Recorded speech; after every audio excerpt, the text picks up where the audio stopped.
It's Saturday's May, Geordie, Pete Redding. The clocks have gone back. It's got me all over the place. Talk about trying to get people organised. It's been phenomenal, but we've managed it, I think, unless I'm an hour early or an hour late. Welcome to Hollywood Balls Soccer Saturday, by the way. It's been a week of huge announcements. We at Hollywood Balls can barely contain ourselves. Anton Deck, Frankie Bridge, Kadina Cox and David Ginola are back. Yes, I'm talking about I'm a Celebrity, Get Me Out of Here.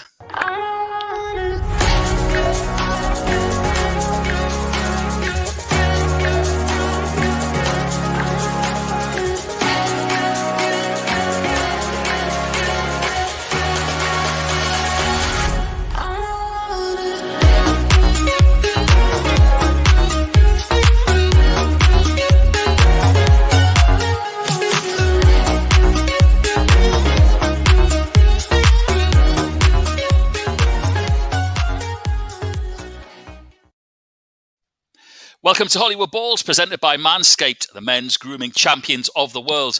Manscaped offer precision-engineered tools for all your grooming needs. They've just launched here in the UAE, by the way, with their 4th generation trimmer, the lawnmower. Let's have it right, the lawnmower. And we're giving you a 20% discount, by the way, with free shipping. All you have to do is to log on to manscaped.com and quote our code Hollywood Balls. That's right. Keep your Hollywood safe. Now, before we meet today's guest, here's a quick look at what's coming up on today's show.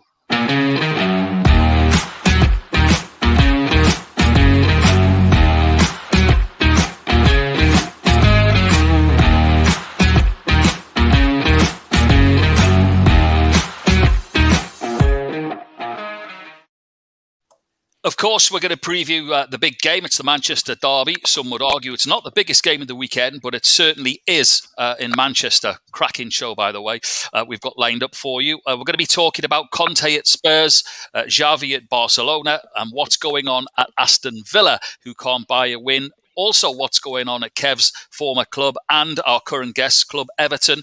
And we're going to have a closer look at that West Ham-Liverpool game. We've got Baller of the Week and, of course, DK Hot Sauce Special Challenge. It's a very good morning, good afternoon in Gibraltar to our guest, Charlie McCann, back on Hollywood Balls, famed for being a top racing correspondent, tipster extraordinaire, and all-round top bloke. How are you, Charlie? I'm in good form. Good form. Good morning, good afternoon, good morning to yourselves. I'm looking forward to the show and a great weekend of sport to look forward to, I must say. Regis Cup football, and obviously football's our focus this afternoon, but it's brilliant. And for somebody like me, a failed cricketer, one eye on the World Cup, of course, the T20 World Cup out in Dubai as well, people. Absolutely. Listen, I read a brilliant story on your Twitter, Charlie, about Cliff Wolf. Yes. Tell us about him being on the bench in 1977, the Cup semi-final. I want everyone to hear this. Yeah, Cliff was a fanatical Evertonian. Cliff is my age group. Myself, him, and sort of David Fairclough were having a chat. And David, of course, when I was probably, dare I say, one of the best cricketers for my age on Merseyside. And Cliff and David were, I think, maybe a year older than me, but they were the best footballers. And we got together. I knew Cliff and David, and we were at Belfry, as it turned out, and Cliff started telling this story. We were at a charity game, and he was on the bench for Liverpool against. They only had one sub, I think, in those days against Everton in 1977 FA Cup. The first game, we went to a replay, which Liverpool won. This is the Brian Hamilton game, if you remember, guys, when Everton really should have won. And Cliff was on the bench, Liverpool's bench, not the substitute, but on the bench. And Everton scored, and Cliff got up, get in! And Ronnie Moran, it was at the Old Road. Ronnie Moran got up out of his seat, walked the 5 or 10 yards to him, and it's fair to say more than whispered in his ear, "You will never play for this club again." And he never did. And he never did. Amazing. He wanted out. Cliff wanted out. Oh, absolutely fantastic stuff. More from Charlie. Listen, it's been too long, and I know that whenever I see Charlie, he's always got a cracking story for us. Kev, let's have a look at arguably the game of the weekend. I've got to sit on the fence because there's some massive games taking place. But if we're going to be right about it, it's the Manchester derby, and you know what? Even at his age, before I get to, even at Ronaldo's age, he's still going to be pivotal. Now, I was chatting to our guy, Geordie Dave Huggan this week, and I tasked him with that. We were talking about how Ronaldo was an elder statesman of this fixture, and I said to Dave, "Come up for me with a normal preview, but let's have a look at aged players." This is what he gave us, Kev. Hello there, Geordie Stato, Dave Huggan in the house from Sydney, Australia. I want to talk to you today about golden oldies. Players in their late 30s and early 40s still playing in the English Football League. Probably my favourite is Adebayo Akinfenwa, who's 39 and still scoring for Wycombe Wanderers. Phil Jagielka, 39, he's at Derby County, and Peter Clark at Tranmere as well. But a couple of special mentions. Kevin Ellison is 42 and still playing and scoring for Newport. And then possibly the most amazing is Joe Murphy, who is 40, but he's the last player around who played in a final at the old Wembley. He played for Tranmere in 2000 against Leicester City as an 18-year-old, and he's still playing now. So that's my golden oldies. Back to Pete. Kev, it means you should still be playing, mate. Hey, listen, I play in my mind. Don't worry about that. But that's about it. It's a young man's game. I'll leave it to them youngsters. But what we've got to say is, I think you're going to mention the main man, Ronaldo, at United, aren't you? At some stage. I mean, definitely. I mean, I'm reading the media reports and everyone's saying that if City are at their game, that United haven't got a chance. But the old adage is, Kev, it's a derby game, isn't it? It is. And they say form goes out the window. Manchester City really have to go in as favourites. But I live in Manchester, Pete, and you can feel the tension in the city since yesterday. Right. You really can, because I know a lot of City fans. I know a lot of United fans. The City fans are cock a hoop. They can't wait to get stuck into United. The United fans are a bit apprehensive because, you know, they're conceding some silly goals at times, and that main man seems to be pulling them out the fire too much. Ronaldo, you know, in the week he was incredible, wasn't he? So the United fans are on edge. George, we seem to mention Ronaldo every game. Incredible. What are you looking forward to most from this derby? Form goes out the window. Frail defence at United concerns me, but they'll be up for the game today. And Ronaldo, he's just beyond superlatives. What he did against Atlanta during the week, I mean, right at the death. I mean, that's beyond world class. It's beyond world class. So it'd be a great game. A lot of tension. I really think the form book does go out the window, really, because United, this is their first real test after the Liverpool defeat, right? Really. So United will be up for it. Could be a cracker of a game. I got a feeling you're going to see some yellow cards flying around, and maybe a bit stronger.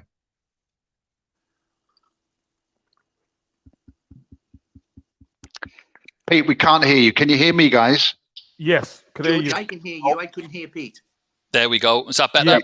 Yeah. Apologies, I hit the mic in my excitement. Charlie, sorry, I was saying, speaking of form and tips, what's your take on the Manchester derby? Well, I think in last season, I think the away side in the Manchester derbies, and of course they've met in the League Cup as well, had the edge, the away sides. I think United I know its staff may have appreciated the game being at the Etihad and try and hit them on the break. Yeah. I think it'd be fascinating. Do they play three at the back? Eric Bailly was very good at Atalanta, but I think Victor Lindelof is come back. Will he play three? I think Fred McTominay will play. Obviously, Pogba's out. They still look a bit frail to me, but they've got goals in them and they've got the great man.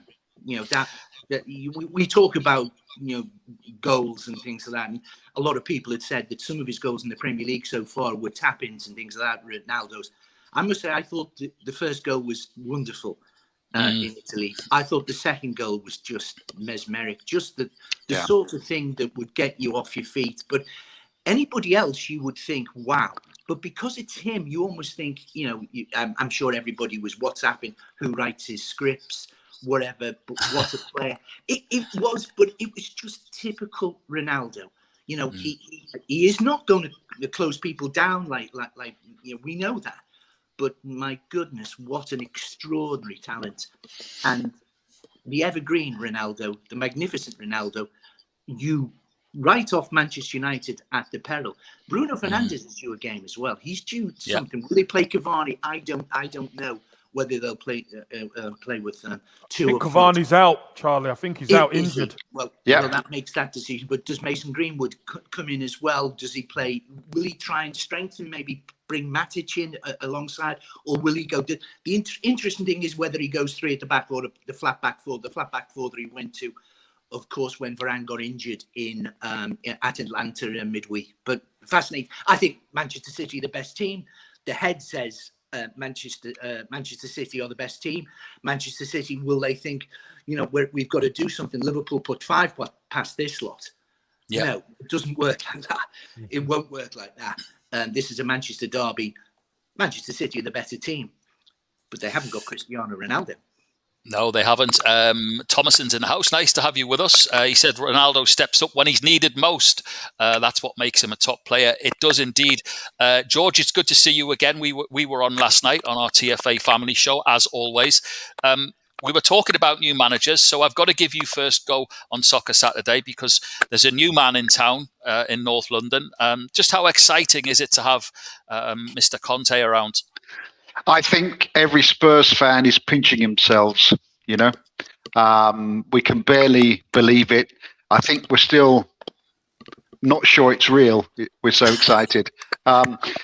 Need to see him in the dugout again. Listen, I, along with a growing number of Spurs fans, have been super critical of Daniel Levy. Got to take my hat off to him. For play, Daniel. It's a funny old game. The beautiful game. In 2 or 3 days, the spirits have changed. We're positive. We're motivated, and you have to observe. Antonio Conte is one of the best. I'm amazed we pulled it off. We're all thrilled with excitement. Absolutely thrilled. I've got a second question for you about that, though. Does he need to look at that side? Do you think that does he need to change the system?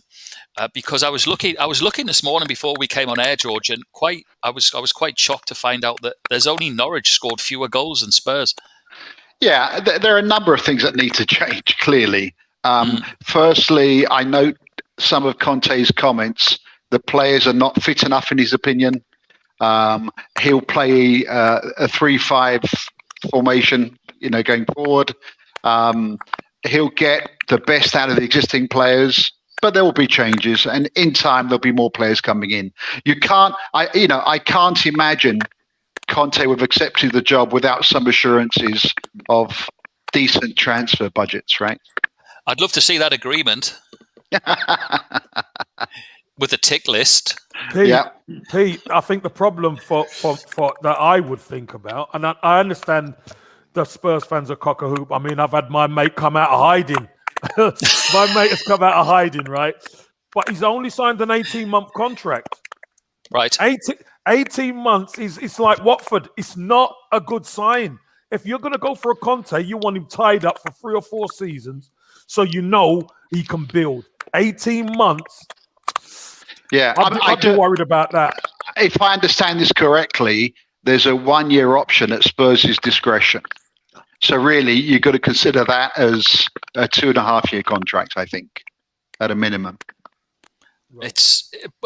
George, what do you think the main difference is between now and in the summer when he knocked it back? Is it spending? I mean, I don't know. We should speculate. Conte said he was just emotionally exhausted after the Inter Milan affair. And he said he had a great interaction with Daniel Levy. And now he wanted to spend time with his family. Now he's ready. I mean, should you second guess that? I don't know.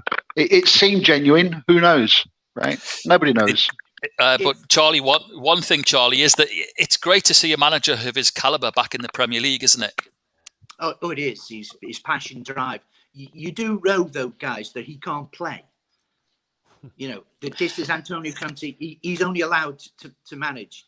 He's not Giovanni Lo Celso. He's not Eric Dyer. He's still got to work with these guys who are palpably not good enough to play for Spurs. You know, I watch Harry Winks and things like that, and how he got in the England squad is you know, I'm sorry, that's the London press. You have a couple of good games.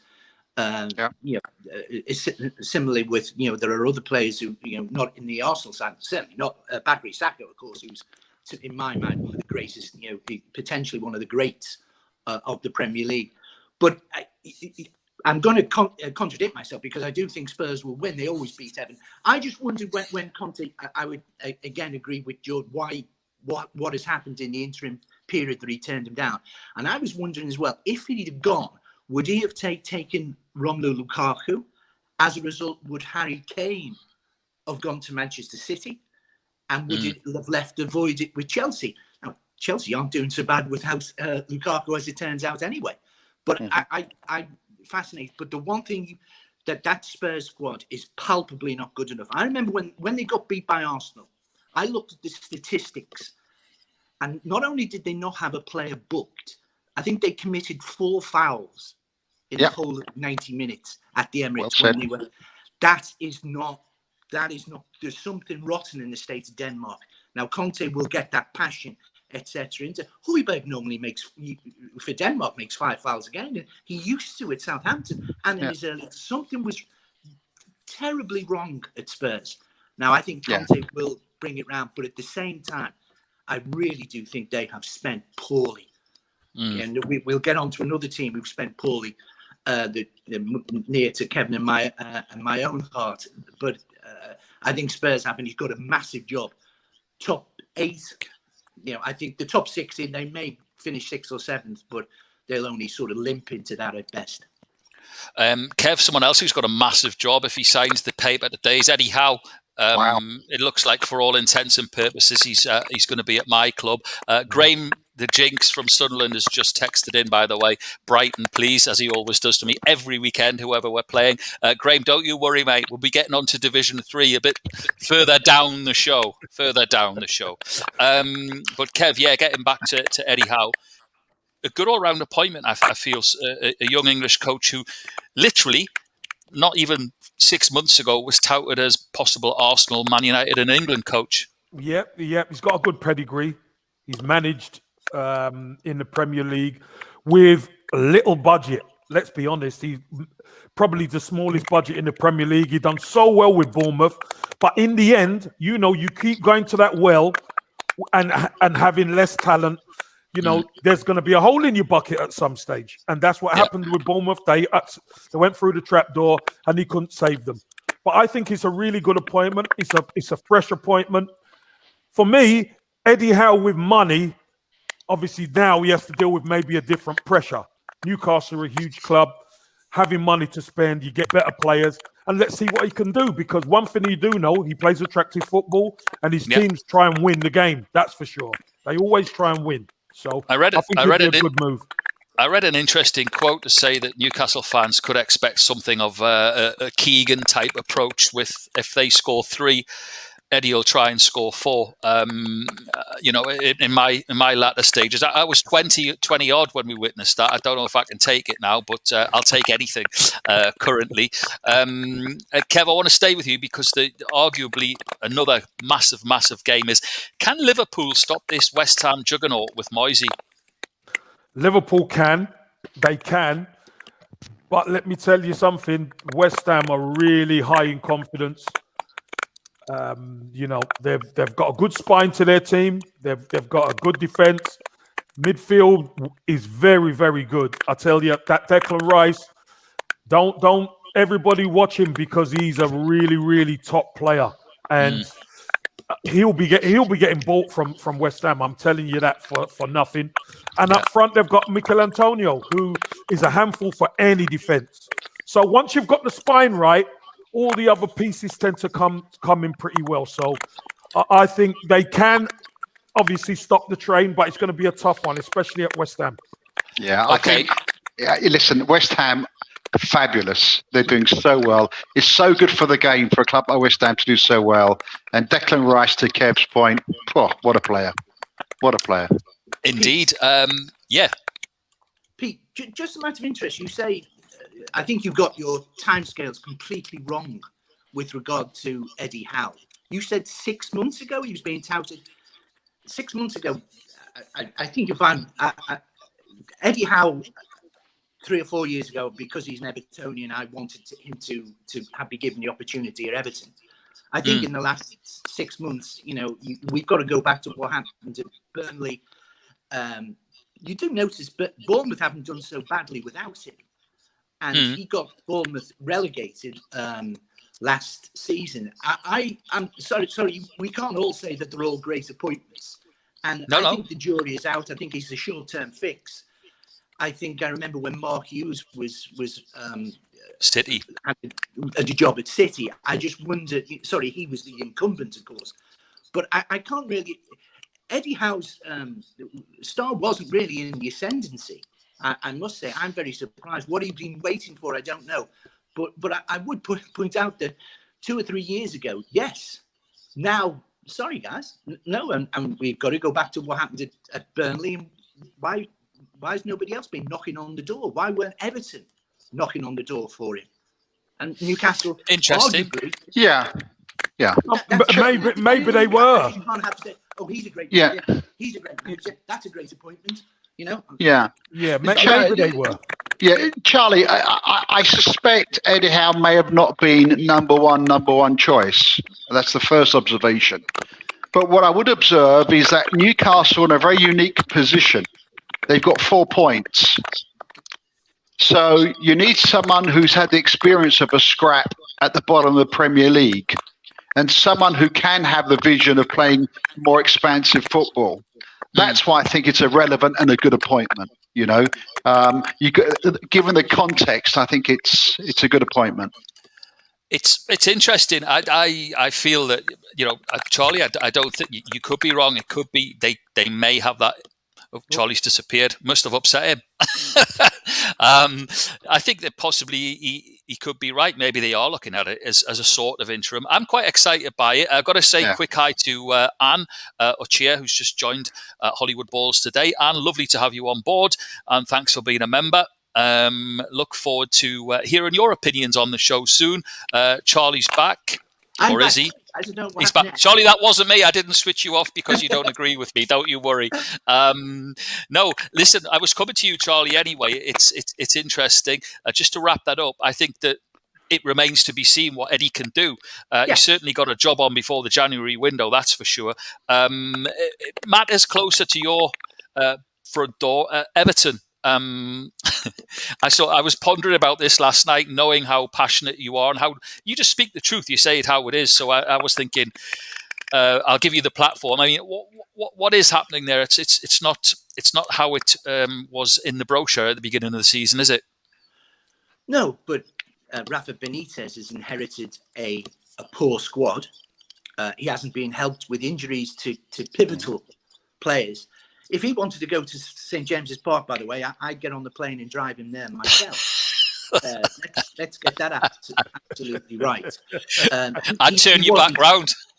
He wasn't an appointment. I wanted Yves Bissouma and Graham Potter at Goodison Park. They were, if I presumed that Potter might be able to get, or Tariq Lamptey as well, to come in as light back. But of course, we didn't have the resources, I don't think, at that stage, and quite rightly, we had to get quite a number of the high wage earners off the bill. And I think Everton, we are in a period of transition. I would love to sit here and criticise Benitez, but I don't think it's fair to. I think those players are, he didn't buy Alex Iwobi, for example. When Iwobi was, the word on the street, he was in Dubai, wasn't he? When he got the call, never had a medical at Everton because it was so last minute this time last year. He has brought it, the centre backs of under Carlo Ancelotti as well. I would say not. I can't remember. Kevin can easily pick me up. I don't think one person improved the game last year apart from Dominic Calvert-Lewin, and you arguably could put that down to his natural progression and his work with Duncan Ferguson, maybe rather than the manager. I think our centre halves have regressed this year. I think whatever Ben Godfrey's not the player he was 12 months ago when he came from Norwich, and Michael Keane's had a poor time. Seamus Coleman's no better. Hence why I wanted Lamptey from Brighton. We are a struggle. We are a real struggle, and those early wins just papered over cracks. We were a poor team against Burnley in the first half, and then you can't legislate to score 3 terrific goals in 6 minutes against Burnley. If Damari Gray and Andres Townsend maintained the form of the first 6 games of the season, they'd be playing for England, let alone everything. They can't sustain that. And I do feel for Benitez. I never wanted him at Goodison Park, but that's irrelevant. But I'm not here to pillory him. I don't think our squad is good enough. But I can see where, with the stadium, etc., it may take 2 or 3 years for Everton, and by that time, of course, St James, Newcastle United, you would imagine will have leapfrogged them as well, and there may not be a big 6, to be a big 7 that Everton may be trying to break into. But these are worrying times, in my opinion, at Goodison. Kev, you've been a couple of times this season that I know of. What's your take on what Charlie has to say? Yeah, listen, it's inherited. The squad is inherited, and there are holes and gaps in the squad. That's for sure. We do know that. Losing your front 2 players in Calvert-Lewin and Richarlison for big stretches isn't conducive to get you points. Although the team did respond and the team have picked up points. So Benitez knows his stuff. That's one thing nobody could say he doesn't. Benitez is an experienced manager. The fact of the matter is, up until 2 weeks ago, probably, Everton were going okay. Yeah. And then after that Watford defeat, I think the wheels start coming off. Anyone could lose to West Ham because West Ham are a good side. You lost 1-0. But getting beat 5-2 against Watford, I mean, wow. I mean, it's crazy, wasn't it? It was the spotlight came in then, Kev. Exactly. People start putting the spotlight on, and the players, you can see at Wolves, that first half, the players were still recovering from that beating. Once the second half came and they made a couple of adjustments, they looked a lot better in the second half. But this league is unforgiving. It really is. Rafa Benitez, he needs a couple of transfer windows because there's some of the players there who will not be there in the next 2 transfer windows. That's sure. Confidence is a frail thing often, right? A couple of defeats, that victory, that loss at home to Watford was devastating at home to Watford, and that's when the confidence went down. I do think Doucouré is a big loss for them in the midfield, frankly. That doesn't help. Tough times, I think, for Everton. Stay with you, George. Then I mean, Spurs they'll mark this one down as new game, new manager, a team that are not in exactly red hot form. So Spurs will be looking to take 3 points. Well, I think Spurs will have a renewed energy, a renewed vigor, a renewed passion. Right? You're hearing stories from the camp that they were unhappy at Nuno's training methods and tactics. So now with Conte, they're walking with a spring in their step. So, a new energy, a new focus. I still think it'll be a tight game, but I fancy Spurs this time. Yeah. Okay, so it's an Everton 3 points then. George just put the mockers on his own team. Great stuff. Listen, lads, it's time to get your own hair and body trimmer with the boys and girls from Manscaped. Make me time the best time. Get your 20% off as well with our code that we're giving you. Went like wildfire the last time, Kev. Kev, I'm sure you've been logging on from what I hear. I've got the printout of who's been logging on. I'm on the lawnmower, mate. I'm on the lawnmower. Great stuff. Too much detail. Too much detail. Kev, I've got to stay with you because there was a game, and again, you're talking about Everton in need of a win. So were Villa. Yeah. And that spotlight is really turned on him. 5 on the spin now for him, and it's not good. Villa are sinking, aren't they? Yeah, it's. Do you know what? It's very difficult because I thought Villa spent the Grealish money very well. They brought good players in, but when you lose a talisman of your team in Jack Grealish, it does sometimes take a bit of time for everything else to gel. And remember, they were good last season. Yeah. Last season there was no fans. The season before, they just survived. Yeah. Last season, they done pretty well because there was no fans in the stadiums. And now that the fans are back, they're struggling.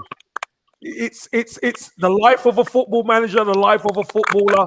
But I think they're going to have enough quality to be fine. They've got enough good players. And they just need something to break for them. It's not breaking for them at the moment, Pete, but I think they're going to be all right. Yeah. Charlie, do you think that Grealish is that massive miss that is the catalyst for this? Or is it more? Well, it must be more. The Danny Ings signing was, everyone lauded it at the time, but then of course you thought, well, are they going to play Watkins and Ings in the same side? And Danny has been getting injured quite a bit. I'd agree with Kev. I thought the signing of Bailey and the guy from Watford was inspired. They were in effect 3 quality players. Bailey, of course, looked in one of the games when he came on as substitute. Fabulous. They bashed Everton fair and square. And you think to yourself, this is a team. And then, it is disappointing. Oh, Gibraltar's Wi-Fi is the same as Belgium's was last night. Yes. George. Yes. He'll be back with us. Listen, I want to dive down. George, you mentioned the championship last week. We are going to do that next week, by the way. Great. It's going to be predictions for the championship. But I wanted to touch on League One. We've looked at the championship. Charlie's back with us. Kev, it's firstly. Sorry, George, I'm going to come to you. I was looking. You were talking about the great game and the history of the game.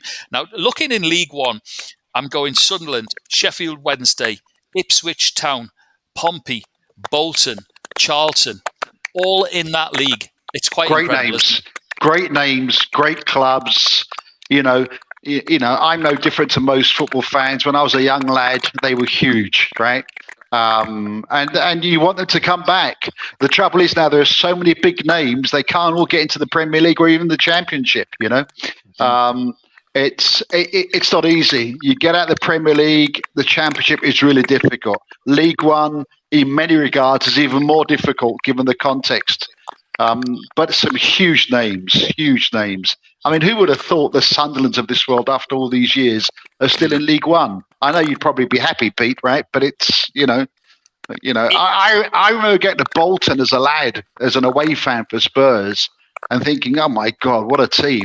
We got battered. It's just, it's a beautiful game, but there is sadness there sometimes. Yeah, it's not very beautiful down there, unless you're a Wigan fan, Kev. They're in command at the moment. Wigan going well up at the top. Sunderland were in that position. Graham, sorry to bring this up, but they've had a wobble. They've lost 3 on the spin, conceded 5, and then the league. Chef Wed That is 3. the league. That is the league. You can lose 3, 4, 5 on the spin, and then you could go on a run of 7 wins. It's crazy league. It is. Charlie, we mentioned your Twitter before. Now, in the world that we live in today, and what I found admirable, I'm going to ask you a little bit about it. You're in the tipping and betting game, and we have to pay respect to the problems that can bring to many people.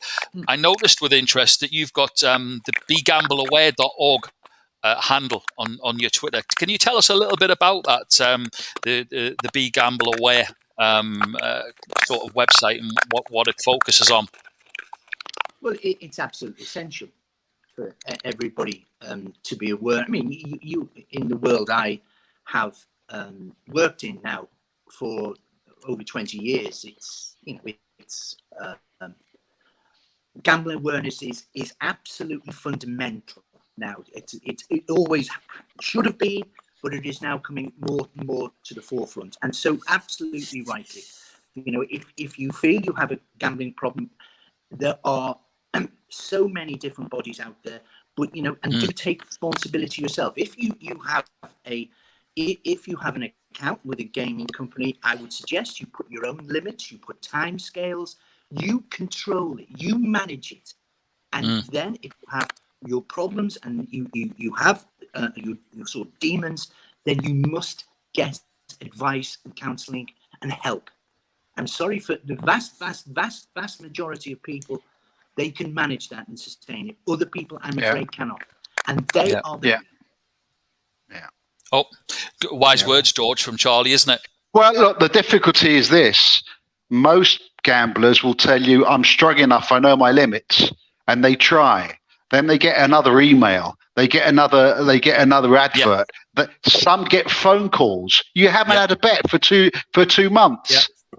And it takes them over. I think the gambling industry, I think they need to behave better and they need to be more regulated. I really believe that. It is interesting as well. These have a free bet on us. Join this account, and I think you're spot on with that, George. Absolutely. Yeah. One of my very good friends for many years, my best friend John, a fellow Spurs fan, of course. He was telling me, I spoke to him recently. He bets a little bit. He hasn't had a bet for a couple of months. This was a while ago. He got a phone call. Oh, right. Mister, you haven't had a bet. Why don't you? Here's a £20 bet on us. Right. It's very. Some of it is very inappropriate, I believe, and the betting companies get away with it because they can. The government turns a blind eye because the tax revenues are incredibly significant. I think we need to be honest, and we need to improve it for everybody. Well said. Listen, Kev, we had a good friend of yours was on our Northeastern Newcastle podcast, the one and only Warren Barton. Told it like it was yesterday, by the way, on the podcast. Absolutely brilliant to have him on the show, talking all things Newcastle United. I just wanted to give a thank you to everyone who's been on the podcast so far. It's still up. Episode 2's out there on arabnews.com/podcast if anyone wants to listen to it. It's Warren Barton talking all things Newcastle United. Brilliant stuff. Listen, Kev, we're going to come to you now because it's Baller of the Week time. Our hero of the football world. Who have you got for us? It's just one man, really, isn't it? It's one man. It's he's going to walk away with this, isn't he? Yeah, it's one man. But I know probably George has got him, so I've got to go on a different route because we got to share it a bit. I'm going to go for a player who is well renowned, who doesn't get the accolades I believe that he deserves. Okay. And that's Karim Benzema. Yep. Okay, yeah. Pulled Real Madrid out the fire. He's been carrying that team on his shoulders for the last 3-4 seasons, trust me. He's an incredible striker. He's back in the French national team, and he pulled them out the fire in the Champions League in the week. I'm going to give it to Karim Benzema because I know George is probably, and Charlie's probably going to go with the magic man in Manchester. George, who have you got for us? Well, I've got two, and for two very different reasons. I've never, ever picked Ronaldo. I'm picking him now. Okay. I mean, that goal at the death was incredible. I will also give a special word, and Ball of the Week for me is someone that I have mullered, like every Spurs fan have, and that's Daniel Levy. Great job, Daniel, getting Conte. Well done. Okay, good stuff. Charlie, are you with us? No.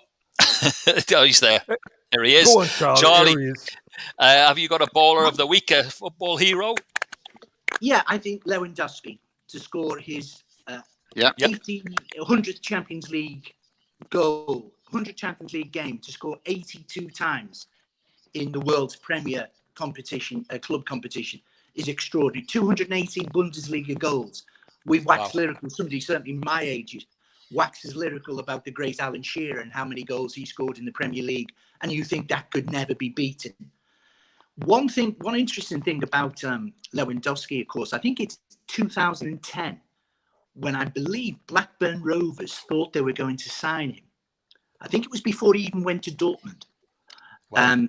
And Sam Allardyce thought he was going to sign him, and he didn't. He couldn't come over because of the ash cloud. I don't know what year it is, whether it's 2010 around there.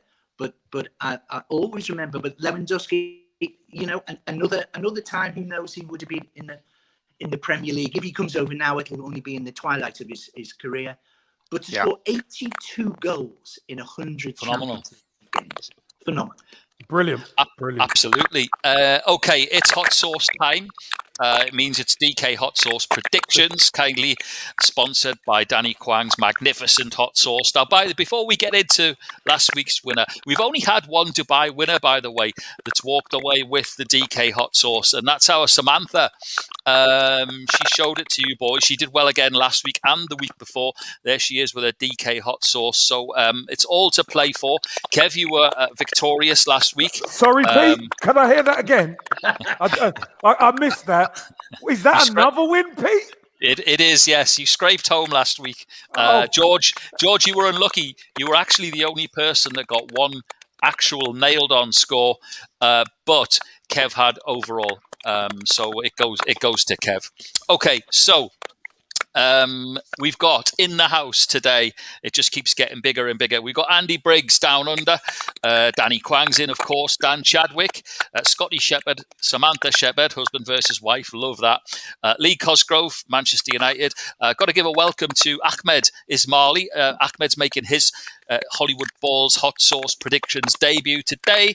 And Guna Amanda is with us. There's some sort of private joke going on about her prediction capability between her and Super Kev. We'll leave that to them. Okay.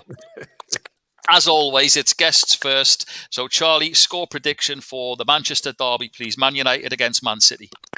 Manchester United 1, Manchester City 3. Okie dokes. I'm writing all these. I've already got mine. So yeah, I got 0 last week, by the way. Again, unbelievable scenes in Hollywood Balls Towers. Very consistent. Yeah. George, what you got for us? I've got 3-2 to Manchester City. Okay. Super Kev. I've got the same as Charlie. 3-1 Man City. Okay. I've gone 2-0 to Manchester City. Andy's gone 1-1 draw. Danny Kwang's gone 4-1 to City. Dan's gone 3-1 to City. Scotty's gone 2-1 City. Sam's gone 2-0. Lee Cosgrove's gone 2-1 to Manchester United. Good on him. Ahmed's gone 3-1 City. And Amanda's gone 5-1 to Manchester City. Wow. Okay. Second up, Charlie, is Chelsea against Burnley. Now you see what I mean about our predictions. Yeah. Chelsea Burnley. Chelsea 3-0. Chelsea 3. That's a popular score on today's scoreboard. George? I've got the same. I'm going to change it. Chelsea 4, Burnley 0. Okay. Super Kev? Yeah, I've got 3-0 down. I'm not going to change it. I'm going to keep it. I've got 4. Andy Briggs has gone 4-1. Danny Kwang's gone 4-0. So has Dan Chadwick. Scotty's gone 2. Sam's gone 1. All these for Chelsea, by the way. Lee Cosgrove's gone 3. Ahmed's gone 3. And so has Amanda. Home win all the way. Charlie, your beloved Everton are at home to Spurs. What you got for us? Kev's laughing already. 3-1 Spurs. 3-1 to Spurs. George has just made a best friend for life. George, what you got for us? 2-1 Spurs. 2-1 Spurs. Super Kev? I'm going for a draw, 2 each. 2 each. I've gone 1-0 to Spurs today. Andy Briggs has gone 2-1 Spurs. 3-0 Spurs, Danny Kwang. 2-0 for Dan. Same. 1-1 for Scotty. 2-0 to Samantha to Spurs. Lee's gone 2-1 for Everton to beat them. Ahmed's gone 1-1. And Amanda's got 2-1 to Spurs. Okay. Arsenal-Watford, Charlie. 2-0 Arsenal. 2-0 to the Arsenal. George? I've got 2-0 Arsenal. Okay. Super Kev? I've got 3-0. I've got 3-0 Arsenal. Okay, I've got one more. I've got 4-0. Andy Briggs has gone 2-1 to the Arsenal. 3-2 to the Arsenal for Danny Kwang. 1-0 to the Arsenal. I was dying to do that. Dan Chadwick. Scotty Shepherd's gone 2-0. Samantha has gone 2-1 to Watford. Okay, Oi! she's been on that hot. She's been on that she's- hot sauce. Yes, she's yes, had please. too Yes, much of the hot please. sauce. I hope she's right. Brilliant. Hey, listen, she's got a good track record over the last 3 weekends. Good stuff. Okay, Lee Cosgrove's gone 3-1 to Arsenal. 2-0 for Ahmed to Arsenal, and also 2-0 for Amanda to the Arsenal. Last up, Charlie, we got West Ham Liverpool. It's a when I was going through it, I could have written 3-1 for every single game. But Right. I'm gonna do it again. For some reason, I got in my head. Yeah, I'm not going to change it now. West Ham United 1, Liverpool 3. Okay, George. West Ham United 2, Liverpool 2. Okay, that would be a cracker. Super Kev. I've got Liverpool to win 2-1 in this one. Okay, I've gone Liverpool to win 3-1. 3-2 for Andy Briggs to Liverpool. 3-1 for Danny Kwang. 2-0 for Dan Chadwick. 2-1 for Scotty. 2-0 for Samantha. Lee Cosgrove's got, our Man United fan, has got 2-1 to West Ham. Of course he has. Ahmed's gone 3-1 to Liverpool. And Amanda's gone 3-1 to Liverpool. Absolutely love Lee's predictions. Not biased in the slightest. Absolutely brilliant stuff. Listen, guys, it's been fantastic. Really, really good fun. Loved having you on, Charlie. We won't leave it as long next time. Massive thanks to you. Have a great weekend in Gibraltar. George, what have you got on for the rest of the weekend? George, Kev, Go on. have a lovely weekend, and to all the broadcast listeners as well. Have a great weekend, guys. Thank you Lovely, very Charlie. much. Thanks, mate. Thank Charlie, you. great having you on, Charlie. Very enjoyable. George, see you, Charlie. Apart from stressing from Spurs, George, what have you got on? I'm taking this afternoon, no football, no work. I promised my wife we're going out for the afternoon with a couple of the kids. Wow. But tomorrow it's all work apart from 2 hours where I'm going to watch, let me think, the Spurs game. Okay, good stuff. Dozy, thanks for your message. Charlie McCann, a great contributor to the beautiful game. Good to have you on Hollywood Balls, and we expect to see much more of him in the future. We'll echo that, Dozy. He's a great guy and knows his stuff, by the way. Super Kev, what have you got on for the weekend? Yeah, I've got a interview to do just after this, and then I'm traveling down to London. I'm on Sky Sports in the morning, and then I'm going to the Emirates for the game after that, and then I'm back up here because I've got a little bit of fun to do on Monday. I can't tell you what it is yet, Pete, but it's a little bit of fun. Okay, great stuff. Listen, thank you to you all. Thanks to Danny Kwang and his DK hot sauce. Thanks to George. Thanks to TFA for our platform. Massive thanks to Manscaped. Don't forget, get on there, manscaped.com. Hollywood Balls, 20% discount, courtesy of me, Geordie Pete. That's us over and out. We'll see you next week.